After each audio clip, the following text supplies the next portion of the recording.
Mom, Dad, there's no way that I can express to you what I'm feeling right now. My heart is full to bursting, except to say, I'm the king of the world!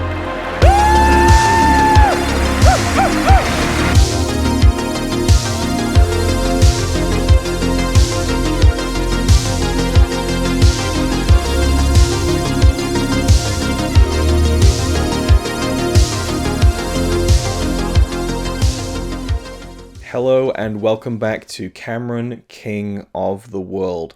And that title and opening greeting has never been more appropriate than it is currently right now. And I welcome you to an unscheduled, unannounced, unplanned intermission in the middle of this entire series because I just had to talk about this. It is currently the 15th of March 2021. We're smack dab in the middle of this series. The videos have gone out from me talking about the Terminator, Aliens, The Abyss, Terminator 2, and now I have to interrupt things in this intermission video to talk about the fact that over the weekend, in March 2021, James Cameron's Avatar, I know we haven't got there yet, we haven't even got to Titanic yet, we're going to get to Avatar soon later on in the series, but I just had to mention that James Cameron's Avatar is now the #1 highest grossing movie of all time. Again. I don't know if this has ever happened. I don't know if a film has ever been the highest grossing movie of all time and then lost the title and then gained it again. So this might just be yet another record for the King of the World. Now again, I've said this in different places before, but the whole calling this Cameron King of the World is a very tongue-in-cheek, joking kind of thing. Like I show that clip at the beginning of every video when he says, I'm the King of the World, and it's kind of cringeworthy, but I kind of love it at the same time. I just find it funny.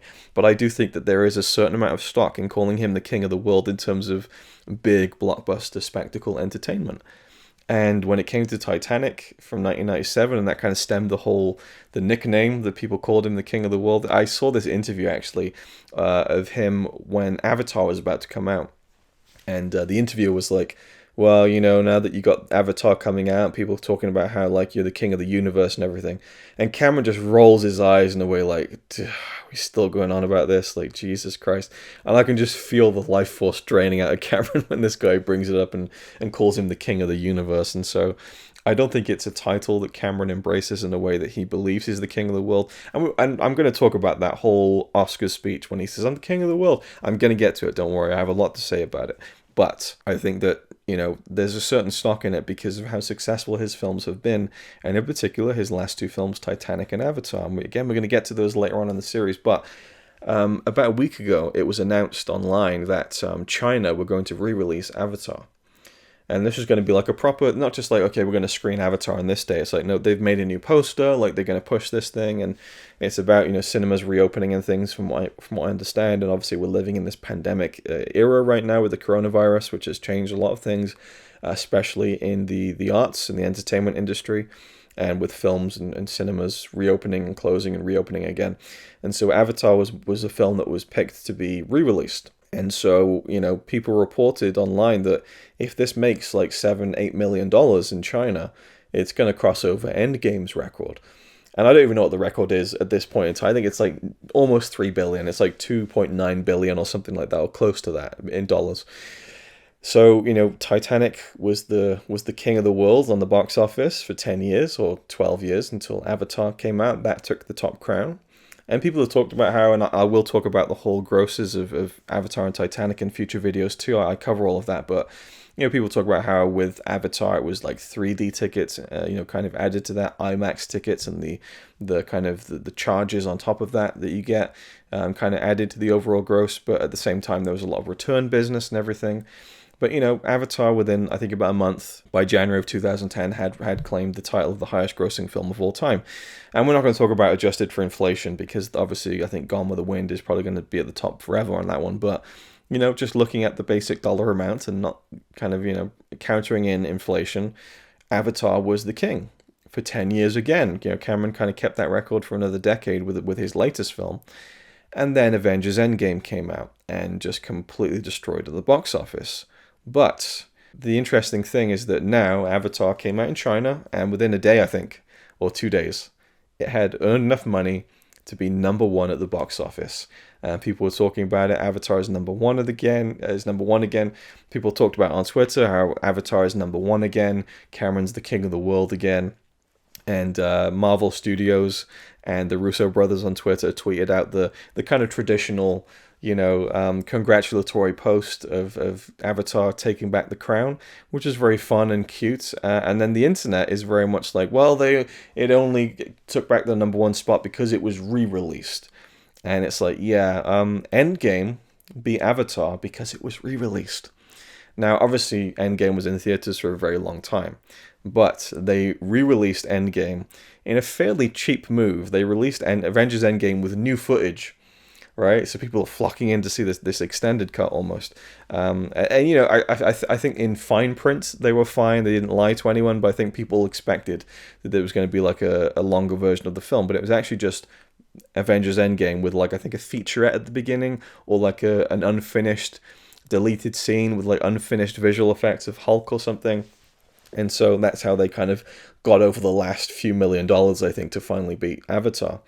So do you count it or do you not? And that's kind of the question that's really interesting and why I wanted to make this video, because I think it's an interesting thing to discuss. But regardless, before we get to that, Avatar is now, once again, the highest grossing film of all time. Does it deserve that title or doesn't it? I think that it's funny to me. I just found it funny. As soon as I found out, I just thought that's hilarious, and I can't wait to see people losing their minds over this. And there was a fair amount of salt on Twitter, like, oh, it doesn't. Avengers Endgame was the best film ever. Like, Avatar's a bunch of bullshit, and oh, it's just Disney trying to one up itself. I'm like, did you actually listen to what you were saying before you said it? Sure, Disney, who now own 20th Century Fox and now own the rights to Avatar, obviously had some part to play in Avatar being released in China. But this is nothing new. Disney did something to make money. This is not an earth-shattering discovery. I don't get why people are so surprised about this or thinking that it's some kind of some unethical move. It doesn't, it's just Disney making more money. And the thing that actually does bother me is when people say that Cameron just couldn't handle it. Cameron couldn't handle it. Like he had to take back that top spot because it was just killing. It was eating him up inside. He had to have that #1 spot, and it just devastated him when Endgame took it. I promise you, Cameron doesn't give a flying fuck about being the #1 at the box office. All that Cameron cares about right now is people going to see Avatar 2 and 3 so he can finish and make Avatar 4 and 5. That's all he's concerned about. I've been, again, watching interviews, reading interviews, and researching his career and his life and seeing where he's got to at this point. There are certain things I don't trust him on when he kind of, I think, revises his own history on certain things and certain stories. But I completely buy that Cameron is a guy who, he's made the money. There isn't he's not wanting for anything at this point in time other than an audience for the stories that he wants to tell, and he has the wealth to be able to not make a movie for 10 years and concentrate on other things and do his deep sea exploration stuff, which again we'll talk about later on in the series. And he can do all those things, and he can make these movies. He can spend years and years developing these movies because he has the clout to do it, because he has the proven track record to do it. And I guarantee you Cameron is more interested in telling his stories than he is making a shitload of money, other than to fund the future stories that he wants to tell with the Avatar sequels. I just don't buy it. I think that he gets this bum rap because of the King of the World speech, which again, I'm going to talk about later on, but just for the sake of this video, when it comes to James Cameron and that King of the World speech, he said that at the Oscars because for him, he felt like Jack in the movie. In that, in the film, when he says I'm the king of the world, Jack doesn't feel like some arrogant kind of like I'm the overlord of everything and I've won at life. He's just thinking, shit, this is really cool. I feel really elated in this moment. Winning the Oscar is not going to, profoundly change James Cameron's life. But in that moment, he felt like the king of the world because it's just like, this is great. This is really cool. and I'm having a great time. That's all it was to him. He wasn't saying, I've now won Hollywood. That wasn't it for him. And he said that he only regretted it because he didn't regret saying it because the sentiment he believed in. It was just a celebratory moment for him. Jack in the movie, he's got no money, but he's on the Titanic, and he feels like he's kind of won, despite not really, it's just one of those kind of celebratory moments, and that's how he felt in the moment. But he only regrets it because he said that to make that joke and to make that statement is kind of expecting everyone to know the line and love the line in the same way that he does, and he recognizes that that's probably not the case. And so he understood why it rubbed people the wrong way, but it was also just I think people misconstrue it as an arrogant thing, and I don't think that's the case at all. He said as much, and I believe that. But I think the problems with people misconstruing the fact that Cameron is some kind of egomaniac, and he certainly has an ego, but I don't think he's an egomaniac in terms of perception of him as some kind of ruler of the universe of movies or anything like that. And the inflated, huge, box office grosses that come in, it's just an amount of money you could never even imagine that his movies make. And I think that people look on that negatively, and they look at it as selling out as well, and that just ties into a whole other discussion. But I think that when it comes to this, I think Cameron probably thought, oh, well, that's kind of cool and fun, that it's number one again. But I don't think Cameron was on the phone to Disney saying, we got to fucking beat the Russo brothers. I can't have them Marvel over me. He likes these, but he grew up loving Marvel. He read the comics, and he was going to make a Spider-Man movie, and he's been on record as criticizing some of the Marvel films, and certainly doesn't love all of them. But he's also, he loves the Resident Evil movies. Cameron isn't a snob, and he loves big, popcorn blockbuster entertainment. So I think that I don't think he has a problem with it. I really don't think he has a problem with it. I really don't think that he wanted to just reclaim the title and it was all about his ego. It was simply, I think, about Disney making more money, because that's what they do. They're a company. It's show business. Do you know what business does? It makes money. That's all it is. And a side effect from that, I think, perhaps, and that might have been part of the plan, is to simply gauge a little bit, obviously in China, in an isolated kind of territory and market, is will people still go and see Avatar? Because they're now ramping up on Avatar 2. And again, for Disney, it might be okay, do we start thinking about how much we're going to spend on promoting Avatar 2? Do we start thinking about, if it goes on Disney Plus, what kind of release strategy are we going to go for? Is there an audience still built in for this? Because it is one of those films that was the biggest film of all time, but the fan base doesn't seem to be as rabid or as as evident as, say, the Marvel universe or the Star Wars universe. And so it might be for Disney an interesting way to gauge these things, and they might end up re-releasing the film again in America and around the world, maybe next year in the run-up to Avatar 2, I don't know. But, to circle back to, should it count? I don't think it should. I think that the list of the highest grossing films of all time should be based on how much money they made when they were initially released, because that's what it's gauging, is how much money it makes when it was released and when it was relevant. Because if that's the case, then you can just fucking throw every movie out there and just keep bringing money in, and then the list goes up and down and up and down, and what do you really count, and what really means something at the end of the day? And that's another thing. Does it really mean all that much to look at a film and see how much money it's made? I don't think it is. If it's a film that I love and it made a shitload of money, I'll be honest, there's a certain part of me that's satisfied in that. People talk about how The Last Jedi is one of the worst movies ever made, and I think, made over $1 billion. It's in the top 30 highest grossing films of all time. Clearly, because once you get to that point, when a film makes $1 billion, there are people going to see it multiple times. And I think some people would say with The Last Jedi, well, it's because they wanted to see if it was as bad as they thought the first time. But I think that there's water to that argument, that if a film makes $1 billion, there's people going back again and again. There's just no way. There's no two ways about it. Especially when a film makes $2 billion. And having gone to see Endgame 5 times, I think, in the opening week, I think I can attest to the fact that that's certainly what plays into a film making a shitload of money, is people going back more than once. But I do think that the final gross of a film should be how much money it made in its initial release, because then it's just like the Wild West. But then again, you would have to mount such a different way of looking at the movie industry and business when it comes to accounting for that kind of thing, because I'm sure that a lot of money has been made rescreening Star Wars and Lord of the Rings and Back to the Future over the years, and I don't know if that necessarily gets counted in the overall gross of those movies, but I think when it's like Avatar and it's like number 2, I think they do take it into account. When Titanic was re-released in 2012, I remember people talking about the fact that that was going to get added to the overall gross, and people, I think maybe there was some thoughts that it might be Avatar. And that's kind of where I would almost agree with like some people saying, oh, they're just kind of trying to one up each other, even though it's the same company. And it would be kind of ridiculous if Cameron's movies were both like this. But again, I do get the I do get the thought of people saying that it really means nothing because it's just 2 Disney movies in terms of Avatar and Endgame. And to in effect, I do agree with that. And I do think it really doesn't matter in the grand scheme of things. I don't think it should have counted for Avatar, but I find it funny that it did, and that it's now being lauded as the number 1 film again. It just it doesn't change anything about the movie. And that's another thing, the grosses, they don't change anything about how good the movie is or how much you enjoy it.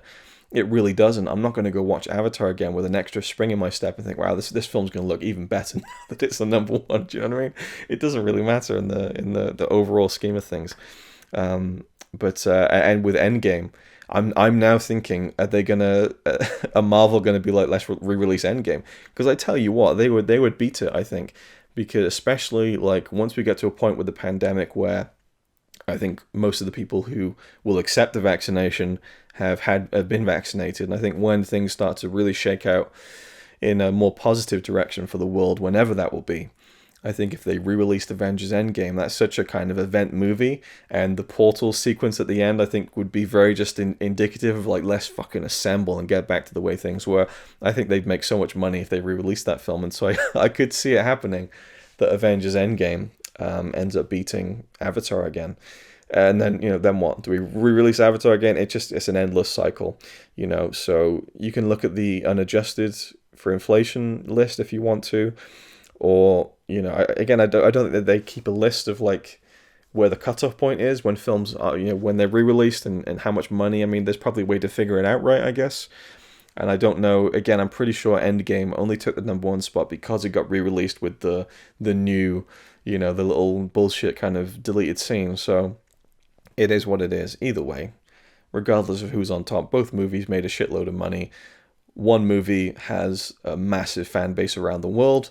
The other one has a fan base, but I don't know how global that is. I don't know how, widespread that is. But it's completely different though, because Avatar was one movie, and it was one original movie with there was nothing previously based that was involved in that film. The Avengers Endgame was the 22nd film in a franchise that was about to be comprised of dozens of movies that have all made a lot of money, and they're all based on characters that go back 50, 60, 70 years. So there is so much built into the anticipation of that and the build up of that, and then the excitement of that and the enjoyment of that and going back to see it again and again.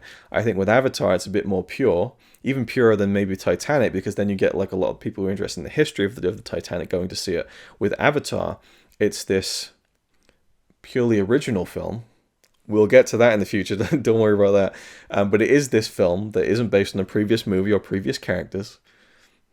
Maybe previous stories come into play.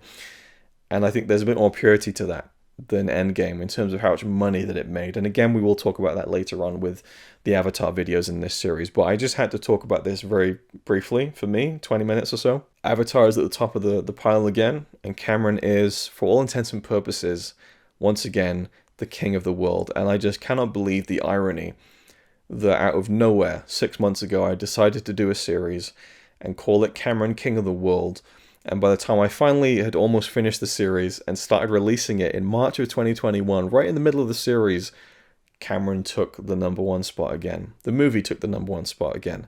And as James Gunn pointed out on Twitter, I think he thinks that, either way, Zoe Saldana is still doing pretty good. She's in the 2 biggest movies of all time, although in much different roles, of course, in terms of screen time and importance and all that other good stuff. So that is it. Thank you for watching. Normal programming will resume very shortly, and we're going to finish this thing off with the next 15 or 16 videos, depending on when I release this one. But I had to mention it. I felt like it would be a shame to not jump on the opportunity, even though I didn't want to break up the chapters. You know, that really bugs me. So I've called this the intermission, just to give myself some slack here. And, you know, a 31 video series, and some of these things are so fucking long, it probably deserves an intermission. But I think the best intermission for this series is probably nothing, and not me talking and rambling and blathering and babbling and all those things just rolled into one. But there you go. You get another video of me talking absolute nonsense right in the middle of all of it with this intermission video. Once again, Avatar is the highest grossing movie of all time. Should it be? Probably not. Does it matter? Not really. But it's kind of funny. Thank you for watching, and I'll see you in the next one.